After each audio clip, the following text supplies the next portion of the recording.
ఇప్పుడు మనం శ్రీకాకుళం జిల్లా కవిటి మండలం కళింగపట్నం బీచ్ వద్ద అయితే ఉన్నాము. ఇప్పుడే జాలర్లు వేటకు వెళ్ళి చేపలను అయితే తీసుకొస్తున్నారు అనమాట. వీటిని సొరలు అని అంటారని చెప్పారు. వీటి ధర కిలో 40 నుంచి 60 రూపాయలు అని చెప్తున్నారు. కార్తీక మాసం కావడం వల్ల వీటి ధర ఇలా ఉందన్నమాట.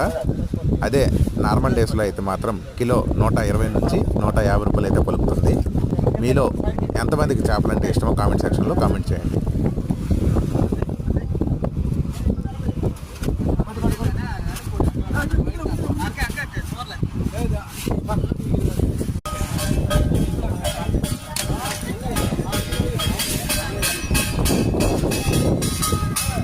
సోరాలు కదా, సోరాలే,